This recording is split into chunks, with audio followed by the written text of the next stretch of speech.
Apa yang kedua itu?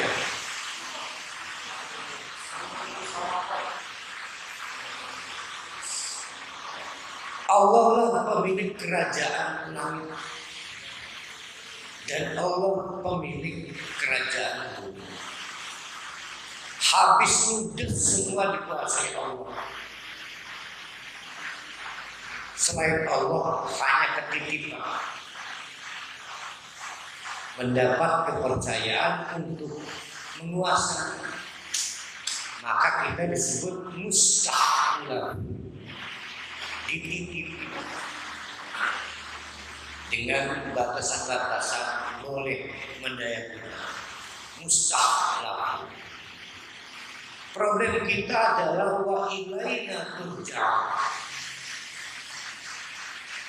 Populer, terutama kalau ada yang meninggal.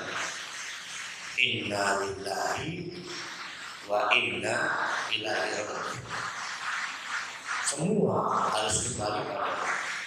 Pernahkah bapak ibu memikirkan 3 kata kembali? 1 dikembalikan, 2 mengembalikan, 2 dikembalikan paksa.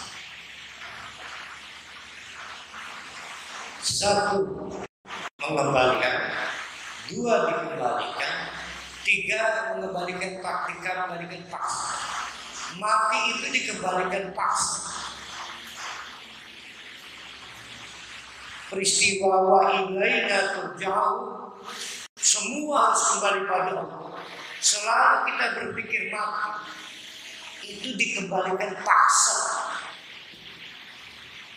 Mengembalikan yang lainnya, kenapa harus tunggu mati? Tangan harus kita kembalikan pada Allah. Dia yang punya, maka tidak boleh tangan maksiat. Itu ilaina turja'un. Mata milik Allah dan kita mustahil ketitipan, maka kita kembalikan pada Allah. Tidak boleh untuk menggunakannya dalam kegiatan-kegiatan maksiat. Tugas mata itu satu, yaitu melihat hal-hal baik. Kalau tidak mampu, maka ghadul basar, termasuk harta kita, maka kita kembalikan pada Allah. Bagi yang kurang senang mengembalikan, maka dikembalikan dalam waktu tertentu, namanya zakat. Itu dikembalikan, namanya nisab. Bagi yang senang pecinta surga, maka tidak dikembalikan, tapi semua dikeluarkan, mengembalikan. Maka namanya asal diguna salih. Berarti yang mengeluarkan zakat masih level di bawah. Karena kalau bukan waktunya nggak mau dikembalikan. Tapi karena waktunya zakat. Maka kata Allah, mau nggak kalian mengembalikan? Nggak mau. Ya udahlah kalau gitu kredit aja. Jadi sampai ke sedekah itu juga wa ilaina turja'un. Bapak-bapak, ibu-ibu, suatu ayat diungkapkan, misal begini, wa ilaina turja'un. Apa yang ada dalam pikiran bapak-bapak, ibu-ibu? Wa ilaina turja'un. Coba kalau bapak-bapak baca, ibu baca. Wa ilaina turja'un. Diam sebentar. Saya dipikirkan apa?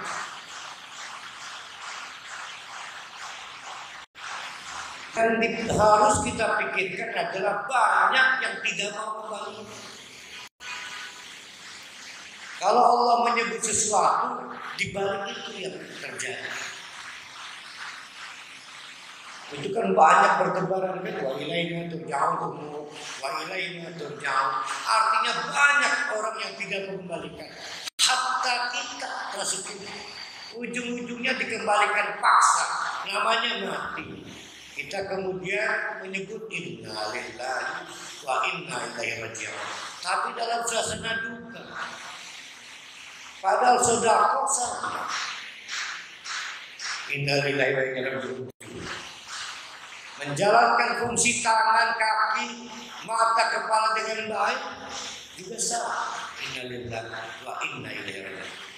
Kapan waktunya kita memang mengkaji konsep innalillahi ini secara komprehensif? Karena dia menjadi elemen dari bagaimana ibadah itu selamat atau. Nah, persoalan kita sekarang adalah ibadah kita. Mau kita kembalikan pada siapa? Mau kita kembalikan kepada Allah seperti kasus orang bernama Pak Syamsuddin? Atau mau kita kembalikan untuk kepentingan diri kita sendiri seperti kasus orang bernama Pakis? Imam Al-Ghazali mengkritik sifat rahmat manusia. Allah dengan kita itu memiliki kesamaan sifat walaupun sangat berbeda dan sama sekali berbeda. Allah pemilik rahmat, kita juga pemilik rahmat. Maka ibu-ibu gampang kerunyuk, gampang belas asih, lalu menolong. Kata Imam Al-Ghazali, berbeda dengan Allah. Allah tidak peduli dengan dirinya sendiri. Maka selalu kalau ujungnya itu rahman, ujungnya selalu wallahu innallaha ghaniyyun hamid. Kamu mau bersyukur tidak bersyukur, Allah independen, al-ghani, kaya, tidak berpengaruh. Wallahu hamid, kamu bersyukur tidak bersyukur, Allah al-hamid, tetap independen, tetap terpuji. Sementara kita kerunya kepada orang, itu menyembuhkan luka kita. Karena kepikiran orang itu asam lambung naik, tidak bisa tidur. Dalam rangka kita menyembuhkan rasa gelisah, kepikiran orang, ada empati, simpati, maka kita menolong. Sebetulnya bukan sedang berbagi, sedang menyelamatkan diri sendiri. Itu problem, kata Imam Al-Ghazali. Tapi Allah tidak. Begitulah ibadah kita. Kita ibadah untuk Allah atau untuk diri kita sendiri. Lebih banyak untuk diri kita. Dan informasi yang paling buruk adalah ternyata kita nggak pernah berangkat dari dunia. Marilah kita berhitung dengan kejujuran. Siapa yang tadi pagi sholat subuh? Yang sholat subuhnya karena takut neraka. Siapa? Gak ada kan? Yang pengen surga ada. Yang takut nanti ada musibah kalau gak sholat subuh banyak. Jadi sampai tadi subuh kita belum pernah di surga, belum pernah takut neraka. Oke, tadi malam ada yang sholat tahajud. Saya alhamdulillah sholat tahajud. Karena banyak nyamuk terbangun, daripada betul mendingan sholat. Yang tadi malam sholat tahajud, ada yang sholat tahajudnya karena gelisah, kepikiran neraka bangun, ada nggak? Kan tidak. Ada yang karena punya problem keuangan, mungkin anak bandel, suami lagi genit, tetangga lagi bikin jengkel, lagi sedih, sholat tahajud. Jadi kita tidak pernah membeli.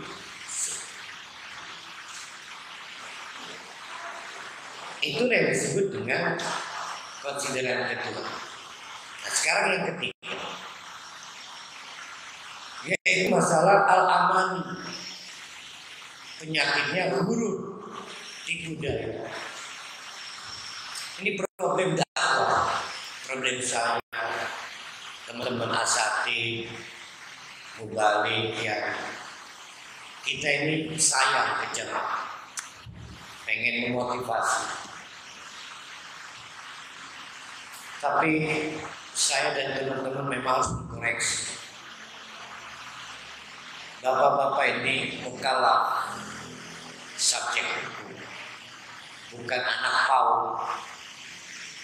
Saya ngiming-imingi anak saya sepeda. Kalau hatam juz amma, itu anak saya kecil. Apakah mungkin bapak-bapak diiming-imingi kalau membaca surat Waqiah itu bisa dilakukan? Itu kebiasaan. Dan mungkinkah saya harus mengiming-imingi bapak-bapak, ibu-ibu kalau sholat duha lancar rezeki?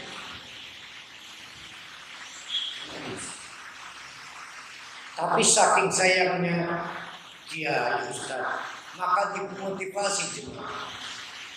1-2 saat baik sebagai metode dakwah. Tapi diam-diam bapak-bapak, ibu-ibu nggak punya tabungan di akhirat. Kan tidak punya.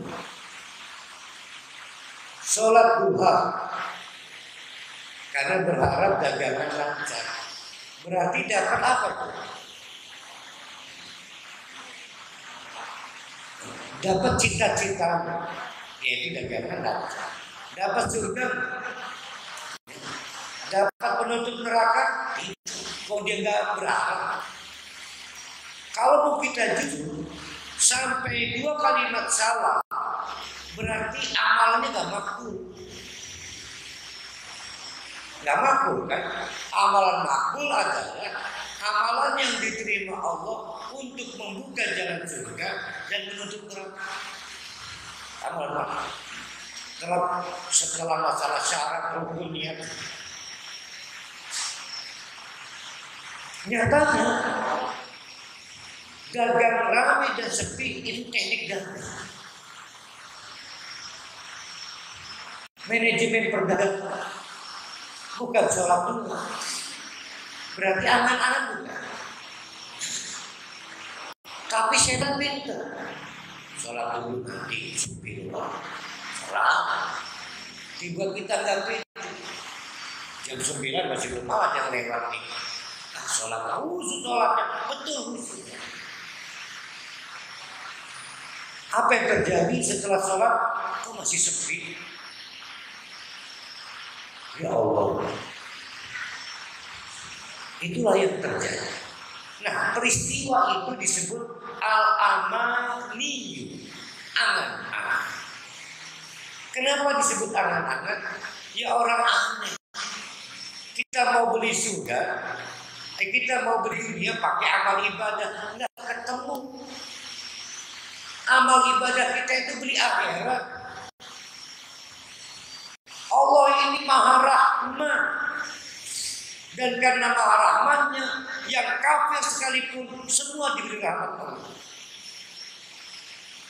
Allah ini maha rahman, yang maksiat sekalipun tidak pernah telat dari rahmat.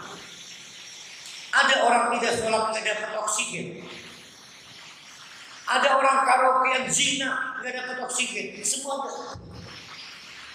Malah bapak-bapak ada yang lagi sholat kehilangan oksigen. Ini rahmat Allah.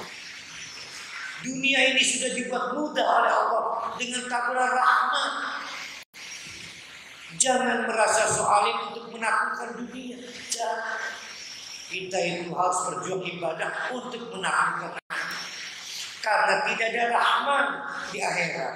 Di akhirat hanya ada rahim. Rahman ini bertaburan di dunia sampai kiamat nanti. Begitu trompet ditiupkan, berakhir rahim.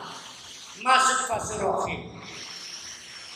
Maka tidak ada yang diantara kita ini masuk surga kecuali karena rahmat Allah. Yaitu namanya rahim. Jadi jangan menaklukkan dunia dengan amal kita. Taklukkanlah akhirat dengan amal kita.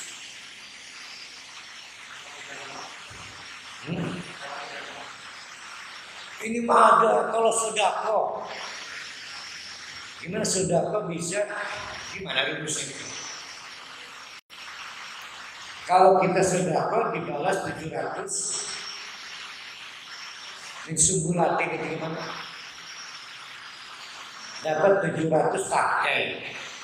Yang setiap tangkainya apa ayatnya? Maka diterjemahkan, coba keluarin 1 juta. Besok kita lihat hasil. Dapat 2 juta, dapat 7 juta.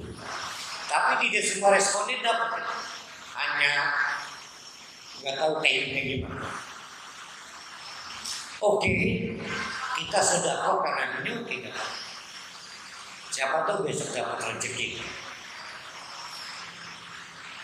Dapatnya dunia, nggak dapat akhirat. Dapat itu. Nah, kembali ke pokok persoalan. Jadi sampai sejauh itu, bapak-bapak, ibu-ibu kita semua ini belum ikhlas kembali kepada Allah. Belum ikhlas mengembalikan pada Allah. Belum ikhlas untuk dikembalikan pada Allah. Sampai kemudian kita dikembalikan paksa dalam bentuk kematian. Itulah dinamika ibadah kita yang kemarin, apa ini judulnya ya? Maka dibuat simpel, bahaya munafik dan ibadah sendiri kita bahas nanti. Nah, mari kita baca surat Al-Hadid. Ada drama yang bermanfaat untuk bapak-bapak ibu. Surat Al-Hadid.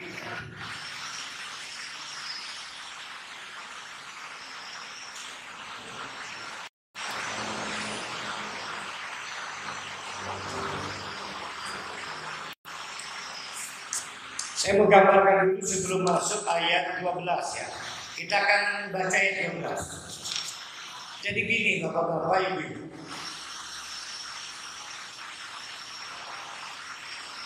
Kita ini akan terbelah pada 3. Di masjid yang sama. Sama-sama ikut kajian. Saya kurang tahu siapa di antara kita yang tidak mengalami hisab. Namanya asabikuna sa'i. Itu nggak punya problem hisab, jalan. Gampang lihat indikator. Kalau dalam simulasi sedekah ya kan, dia nggak nunggu zakat. Dia merasa semua hal adalah milik Allah dan dia harus mengembalikan. Tapi lupakan sedekah itu selalu uang. Tangan kita ini kan milik Allah, harus kita kembalikan pada Allah. Mata, telinga, semua itu sudah sedekah. Tapi kita juga mengeluarkan. Kata Allah, mimma rozaqnahum yunfiqun. Min sebagian keluarkan untuk infak. Sekarang sebagian apa? Pasti ada 2 pendapat. 1, alhamdulillah kata Ustaz. Bukan orang abang kan mau sebagian, ya kan? Gak berat kan cuma sebagian kok, tidak semuanya. 1. Saya bilang salah. Kata Allah sebagian. Maka kalau sebagiannya pengen besar, kerja keras.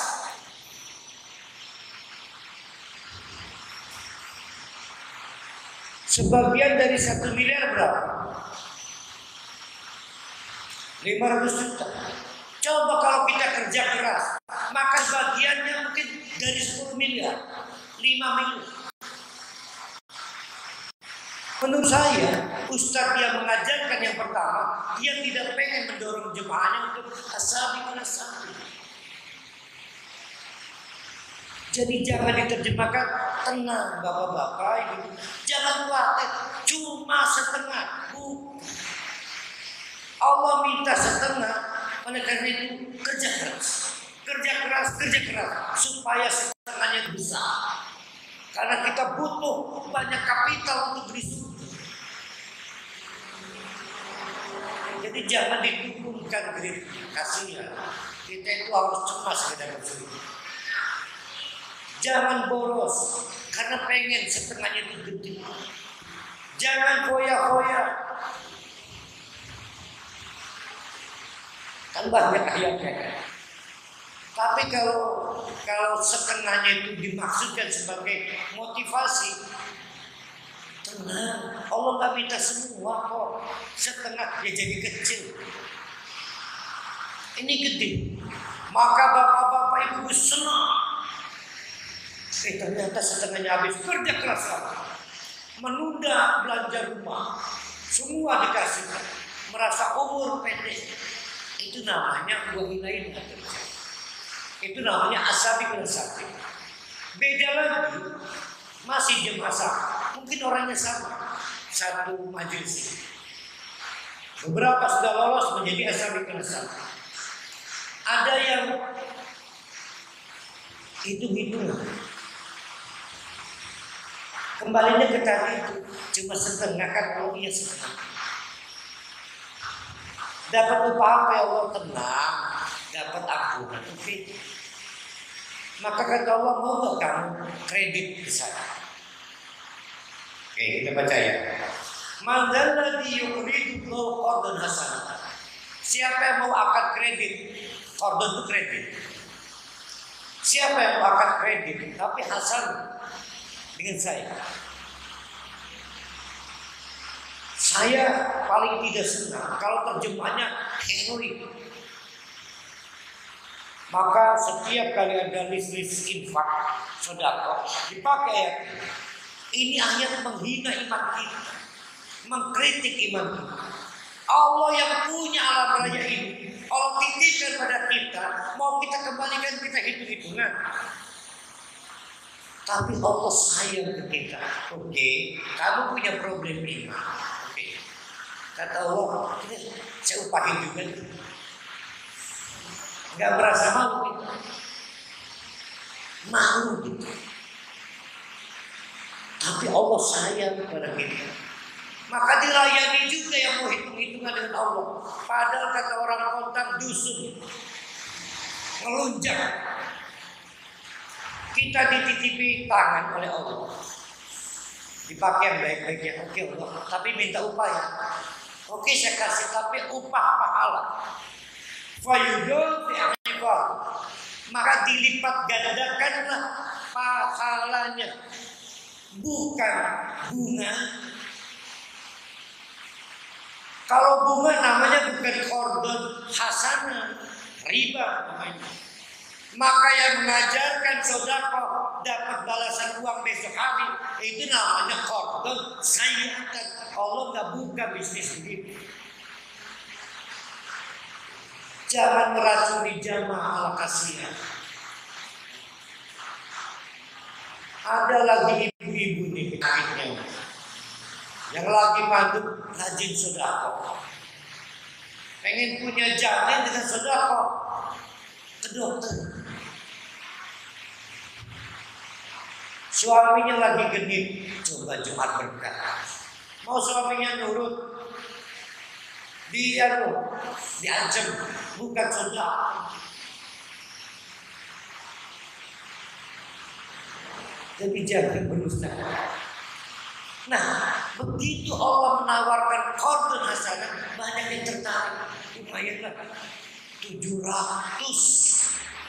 kali lipat pahala, tergiur, tapi masih kalah dengan kelompok pertama. Tapi untuk masuk surga juga. Ada juga jemaah taubah yang kelompok ketiga. Oh, yang kelompok kedua namanya ashabul yamin. Ya, tadi. Nama tempatnya Al-Maimanah. Sering disebut ashabul maimanah. Kapling kiri. Kaplingan. Berarti yang tadi kelompok pertama atau kemana? Ini di kapling kanan, mereka ada kapling kiri, sudah lurus. Lurus berarti nggak kena checkpoint. Yang ke kanan dan ke kiri kena checkpoint. Satu rumah lahu babu, ya kan? Batinuhu rahmah wa dhahiruhu al-adab. Nanti ketiga. Sama-sama jemaah tahu. Ternyata terhambat checkpoint.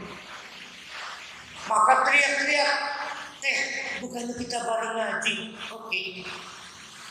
Bareng sholat di masjid atau iya. Nah, mari kita baca ya. Ini tragedi kita. Ternyata sama-sama satu majelis.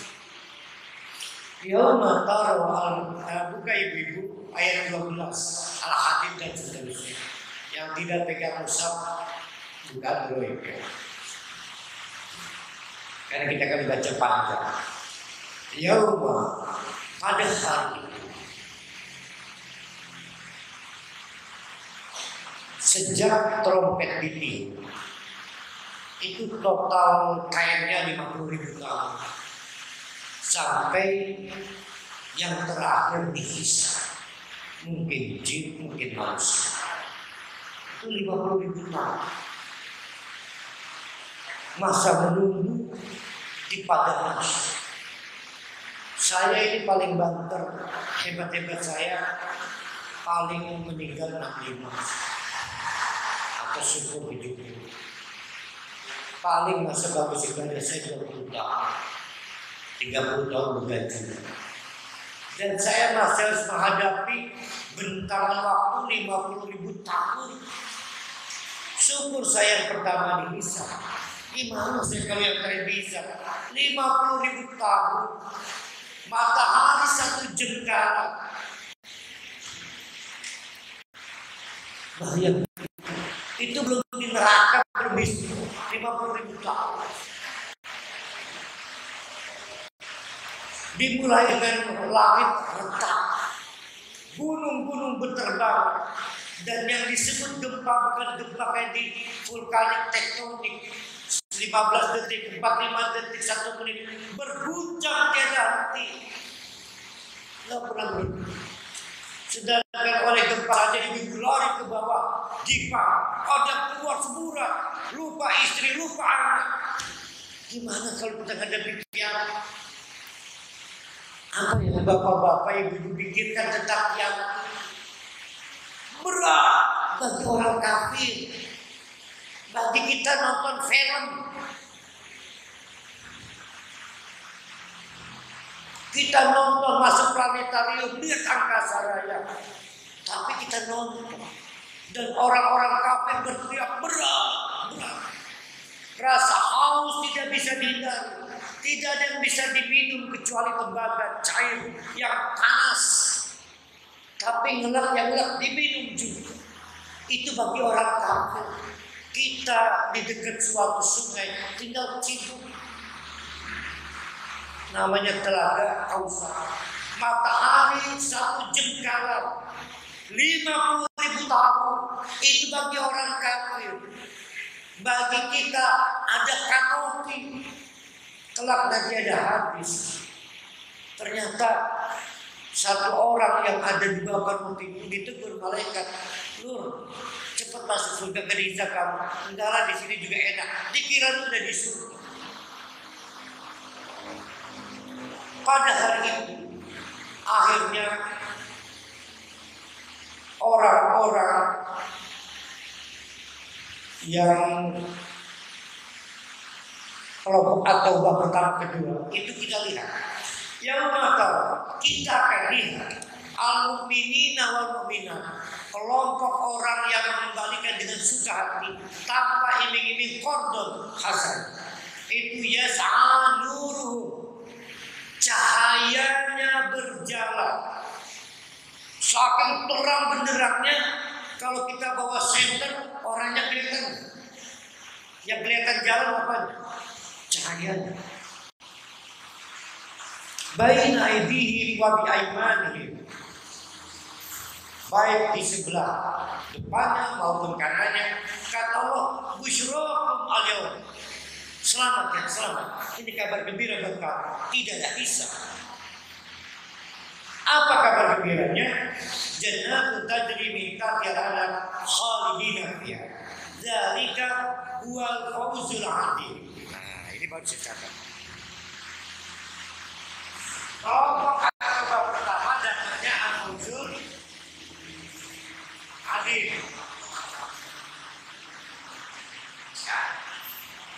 Nanti ada yang kedua namanya al-fawzul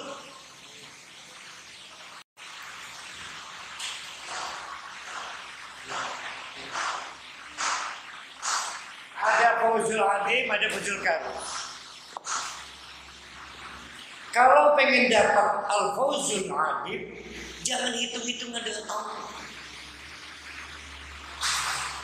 Tapi saya kan pengen tahu pahalanya. Ya boleh, berarti nggak pengen dapat al-fawzul azim.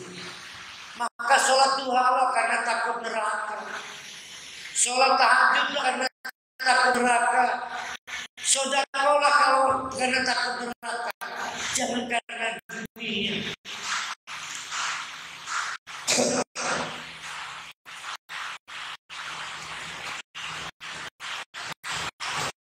Maka orang-orang munafik iri melihat rombongan dari At-Taubah dengan tiket al-fawzul azim tidak dipersulit oleh Allah.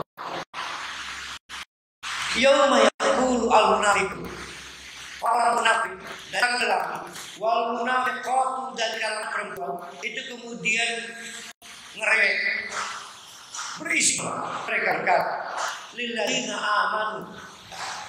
Perhatikan ayat 12 tadi, amanu apa al-minu? Ayat 12-nya al-minu. Kalau fawzul azim namanya al-mu. Kalau fawzul karim alladzina. Kamu kan? Apa sih alladzina amanu dan apa al-mu'minun? Kalau tidak hitung-hitungan pada Allah, titelnya al-mu'minun. Kalau hitung-hitungan pada Allah, detailnya alladzina amanu, cuma pernah beriman. Kata Allah, kamu pernah beriman? Iya. Buktikan, puasa. Maka ya ayyuhalladzina amanu idza kutiba alaikumus pernah tuh. Oke, puasa. Supaya apa sih Allah? Supaya kamu nanti bertakwa segala. Harus dirinci.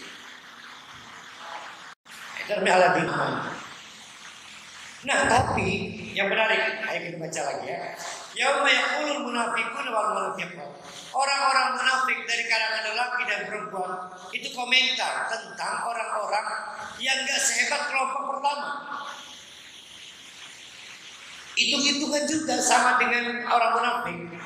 Hitung-hitungan pada Allah. Mereka melihat perasaan sholatnya bareng deh. Unduruna tonggoni ga tonggoni. Why?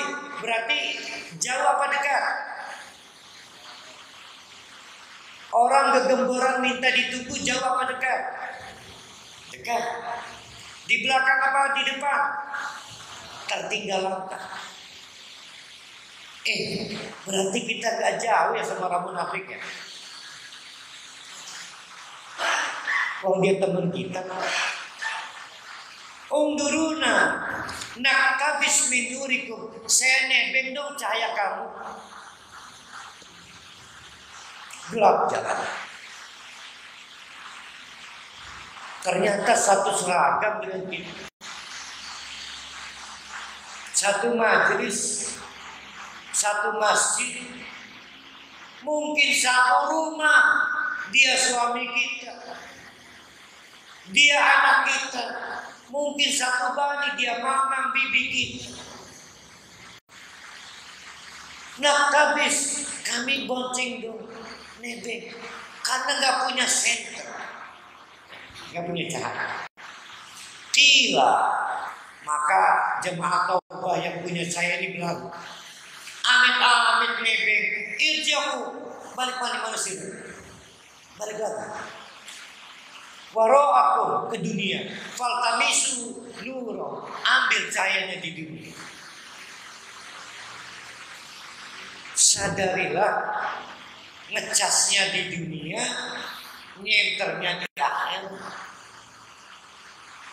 Ngecas dengan ibadah kita gunakan di akhir. Kalau kita ibadahnya karena dunia, mau ngecas 70 tahun hidup juga nggak akan nyimpen baterai. Gitu kan?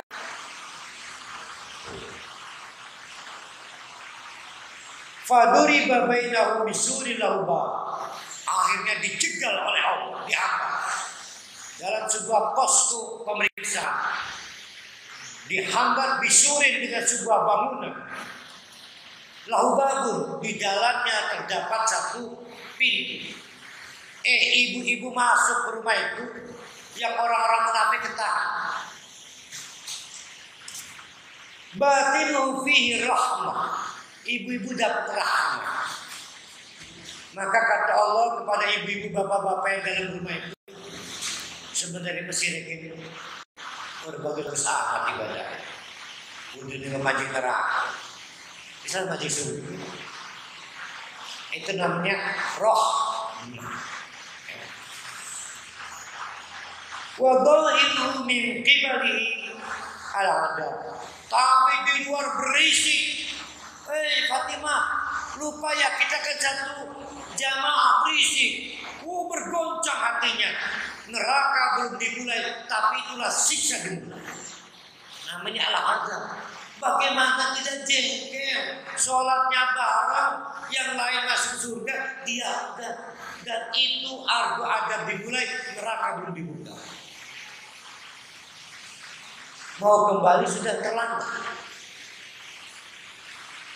Yunadunahum, maka mereka gegemboran karena uslub yang kesudah ini. Lahu babun, alam nakum ma'akum, alam nakun ma'akum. Kamu lupa ya kita barengan kan di dunia. Ngeri nggak? Satu jamaah, satu majelis. Naudzubillah, satu ranjang karena dia istri kita.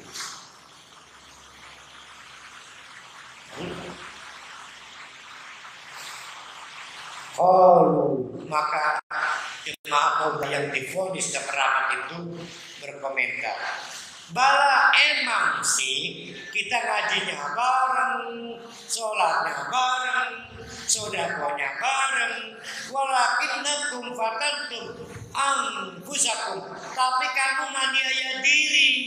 Udah tahu sholat buat akhirat, kamu buat untuk suami kamu biar gak geni. Udah tahu sedekah buat akhirat, kamu bikin nyaur utang. Namanya fatantum, nyiksa diri kamu.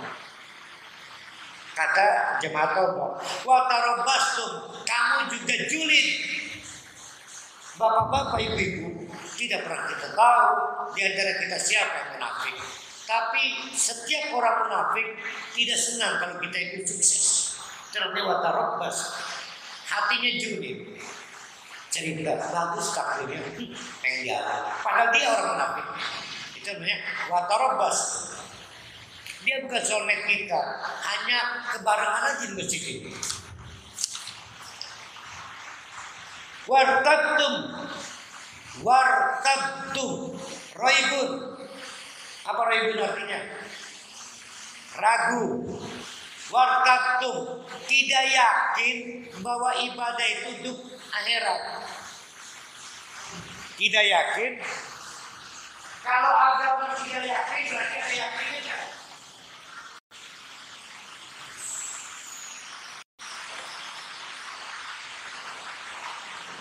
Raibun artinya ragu ya. Lawannya yakin.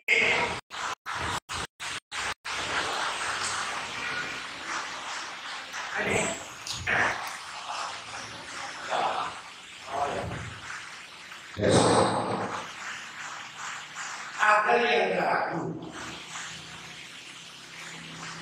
kalau sholat duha itu akhirat, berarti akhirnya sholat duha bukan. Ada yang lain untuk berzikir. Selalu kalau ragu berarti ada.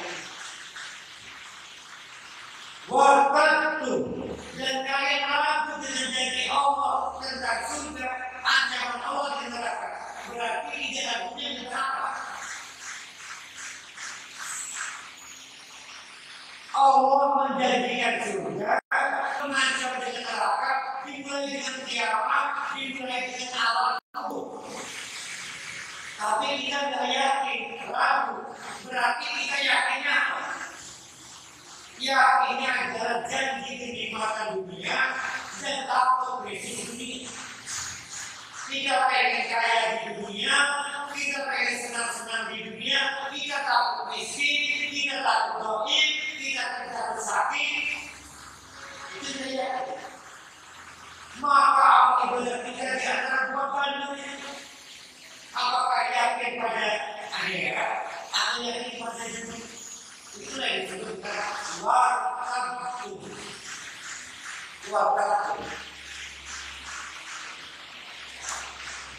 Sayangnya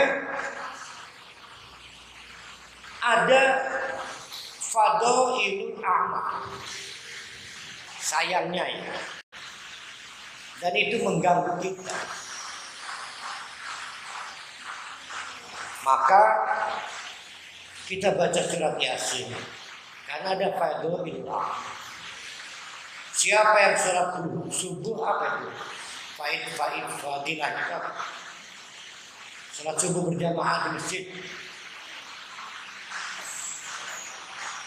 Kalau di perumahan saya ada spanduk. Marilah sholat subuh berjamaah untuk meningkatkan silaturahim. Berarti bukan untuk dunia. Ada. Marilah kita bersedekah. Pemerintahnya Pak Jokowi sekarang. Marilah kita tingkatkan sedekah untuk kesetiakawanan sosial. Keren lah, tapi itu sebenarnya hati-hati. Begitu juga ustaz-ustaz mengajarkan fadhailullah. Ada surat Waqiah, ada surat duha, ada surat tahajud, ada juga membaca surat banyak. Saya jujur belum pernah menemukan konversi amal untuk dunia. Contoh surat Waqiah. Suatu kali Abu Dhar didatangi Utsman bin Affan.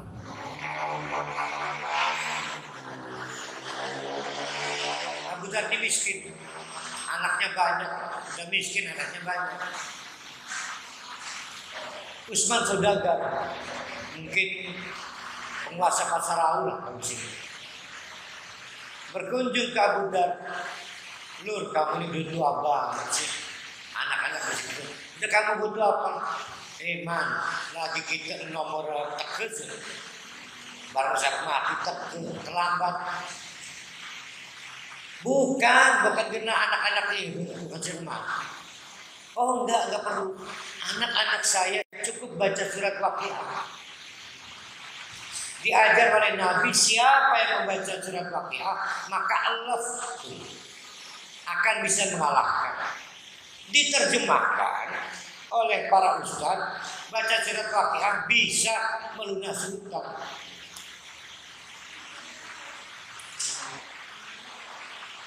Yang benar adalah gara-gara baca surat Waqiah nggak butuh dunia, takut kiamat, soal kiamat. Akhirnya pemberian Utsman ditolak. Saya hadisnya bongkar sana. Kita teruskan. Wartatum, kamu sih nggak percaya kalau ibadah itu akhirat, kata orang agama. Wa gharratkumul amaniyu, lagian mau kamunya dengan ustaz, tanda petik ya, ustaz yang lain. Udah tahu ngaji di At-Taubah, masih juga ke majelis lain. Itu al-amani, angan-angan. Hatta ja'a Allah, akhirnya datang vonis Allah. Wa gharrakum billahil ghurur. Ternyata dia tertipu setan. Setannya bisa ustaz, bisa kiai, bisa majelisnya, bisa istrinya, bisa suaminya, yang membelokkan ibadah akhirat untuk dunia. Mereka disebut orang munafik, Pak. Jadi orang munafik itu bukan orang celimus. Selama ini kan kita nerjemahkan ayatul munafik salah. Kalau berbohong, kalau berbicara berbohong. Kalau diberi amanat, khianat. Satu lagi, saya mau tanya, ada yang pernah nggak bohong? Lah, saya aja sering ngebohong istri.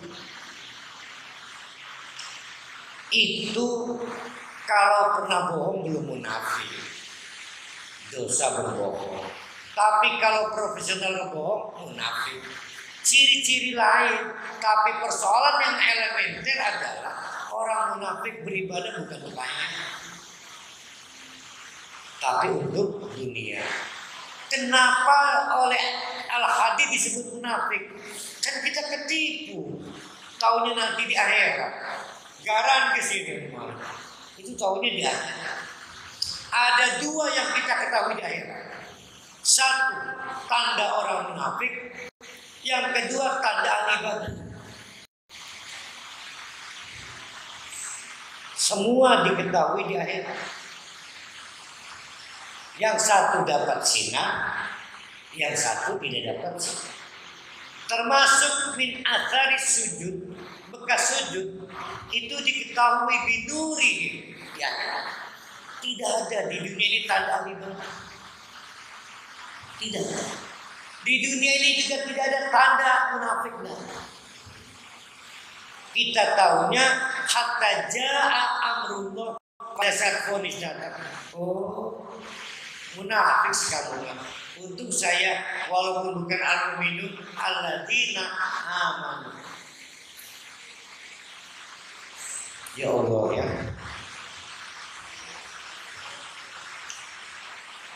Akhirnya banding orang-orang munafik, minta dibelas kasihan. Tapi Allah tegas menjawab, fal yauma, hari ini, la yukhadu minkum fidyatun. Kamu gak bawa kapital untuk nebus. Fidyah itu tebusan. Lah bingung. Barang dilihat pernah sholat 10.000 kali, tapi nggak bisa fidyah, nggak bisa ditukar, isinya kosong. Wong minta balasan dunia. Kata Allah, la yukhadu minkum fidyah. Kamu nggak bawa kapital untuk nebus apapun. Padahal ahli ibadah, sholatnya dengan kita, ngajinya dengan kita, tapi divonis oleh Allah, la yukhadu fidyah, tidak punya penebus. Gimana? Wala minal ladzina kafaru, ternyata nggak ada bedanya dengan orang kafir. Kesimpulannya, orang munafik adalah orang Islam yang mestinya sudah keluar Islam, tapi masih barengan sholat dengan ibu-ibu, bapak-bapak, satu majelis, satu organisasi. Buya mulakum bisa masih. Nah itu, bapak-bapak, ibu-ibu yang berbahagia, kita rekonstruksi. Modal kita 5 waktu sholat: subuh, duhur, asar, maghrib, isya. Coba renungkan oleh kita, sudah anteng belum buat ya setidaknya terhindar dari neraka deh. Dengan 5 waktu itu udah cukup belum? Belum cukup, tambah salat malam, maka disebut nafilatul. Nawafil, yaitu sholat tambahan bagi yang kurang. Bikin gak bisa tidur masuk ke neraka, tambah sholat malam. Maka sholat malamlah untuk menambah kekurangan dari 5 waktu. Masih udah tenang belum? Belum tenang, tambah sholat duha. Tambah. Ada nggak sholat untuk dunia?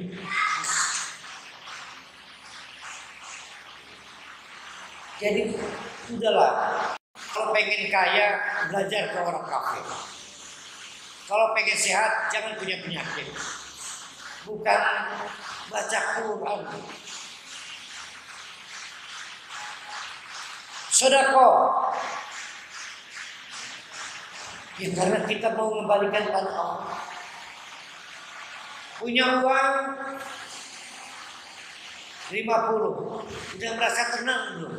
Tambah terus begini. Ada nggak sedekah untuk dunia? Nggak ada. Al-amani, bohong, angan-angan. Yang pasti hanya satu. Kalau kita pengen fit di akhirat itu pasti. Tapi kalau ibadah untuk dunia itu al-aman, angan-angan. Ketipu nanti. Nggak ada orang kaya karena sholat. Ada juga begini nih, gara-gara kaya rajin sholat. Dia pikir setelah kaya lalu sholat tidak miskin lagi. Itu sholatnya takut miskin.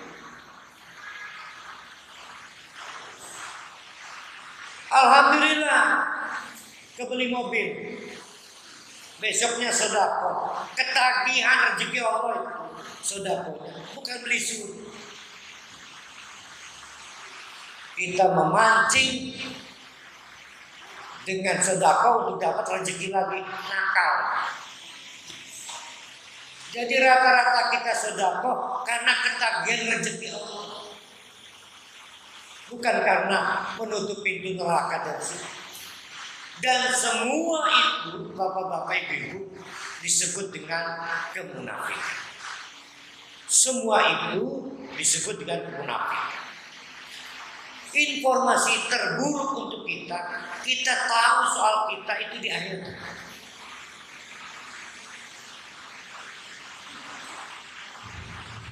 Bapak tahu nggak sholat hari ini dapat pahala? Nah, tidak ada. Semua di akhirat. Makanya saya kadang-kadang geli kalau ada ngomong alhamdulillah ya doa kita dikabul. Kita tahunya nanti dong di akhirat doa kita dikabul. Di sini mengatakan semua hal dikabarkan oleh Allah ya kita nggak tahu. Bahkan taubat kita nggak tahu diterima atau tidak. Semuanya. Maka tidak boleh ada trial and error di dunia ini. Nggak boleh ada coba-coba. Harus yang yakin pasti. Cuma satu yang pasti, yaitu menembus akhirat. Dunia itu al-amani. Itu. Jadi berita buruknya semua ya. Oleh karena itu bapak-bapak ibu, ini untuk nasihat aja. Tidak ada tanda-tanda ibadah di dunia. Tidak ada. Iki mau bisa itu mati ini bersinar. Nah, semua di akhirat. Almarhum ayah saya senyum untuk menghibur mudah-mudahan di surga. Semua di akhirat. Tidak ada. Memang ada sakratul maut, ada suul khotimah, ada nuzul timah. Enggak ada yang punya rumus. Enggak ada yang punya rumus. Kita tahu ini di akhirat. Tidak ada tanda di dunia ini enggak. Apalagi kalau cuma baju koko, tidak. Sorban, peci, itu mah etika sosial. Saya takut kalau ada tanda di dunia menjadi pintu kemunafikan. Maka kurangi tanda di dunia. Karena yorofu bisimau binuri. Semua tanda akan diketahui di akhirat. Cuma satu tanda. Pelajaran terbaik dari saya, kurangi tanda. Karena beban munafik merusak hati. Setelah tandanya kurang. Berjuanglah tidak ada bekas tanda di dunia, agar tandanya dekat. Jangan terlihat habis sholat, apalagi di medsos. Alhamdulillah habis sholat tahajud. Kurangi tanda. Karena Allahu alimun bidatis. Bahkan kita ngomong ikhlas juga diketahui Allah tahu. Maka mulai bibit kemunafikan. Kurangi tanda. Setan masuk lewat tanda. Lewat tanda.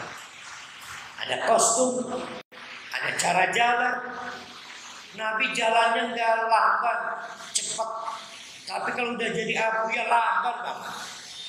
Biar kelihatan wibawanya. Itu udah tanda. Presiden saya Soekarno senang dengan tanda. Maka jasnya terbaik. Oh, nggak apa-apa nggak merusak ibadah. Tapi kita lindungi kapital biar kita ibadah kita. Jangan dirusak oleh kemunafikan. Di antaranya tanda. Saya senang orang bersiwak. Tapi lagi ngobrol dengan saya sibuk siwakan. Nggak sopan. Itu pengen dibilang tanda.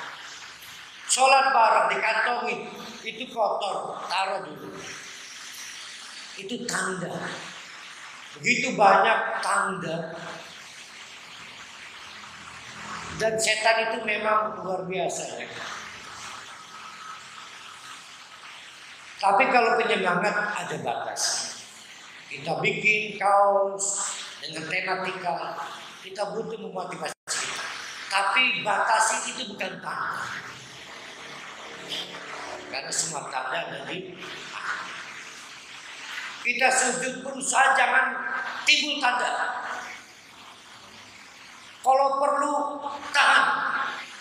Sekedar berat. Melindungi ibadah kita berat. Karena nanti tumbuh kibar, tumbuh ujub, berat. Kita kesel kalau nggak dianggap nanti. Kecuali yang diperintahkan Allah, perintahkan nabinya, pelihara jenggot. Ya kalau punya jenggot, kalau nggak punya jenggot jadi dipelihara apa? Nanti merah, keriting lagi. Orang sedih lihatnya. Saya nih, per seminggu itu udah tebal. Jadi saya kurang rajin memelihara. Teman-teman udah keriting merah lah. Mereka cakap-cakap. Yang dipelihara itu yang punya. Kalau sampai tua juga pasar jadi nggak akan punya. Kecuali tanda. Yang dilarang adalah berlebihan dalam celana. Oke, di mata kaki. Itu Nabi. Tapi jangan berlebihan. Tanda. Kita lagi membedakan diri atau lagi beribadah. Akhirnya timbul perbincangan soal munafik ini. Soal syiar. Min syairillah. Saya beritahu. Konsep min syairillah adalah konsep komunal. Contoh ibadah ibadah kurban. Itu min syairillah. Ibadah fardi bukan min syairillah. Berjamaah min syairillah.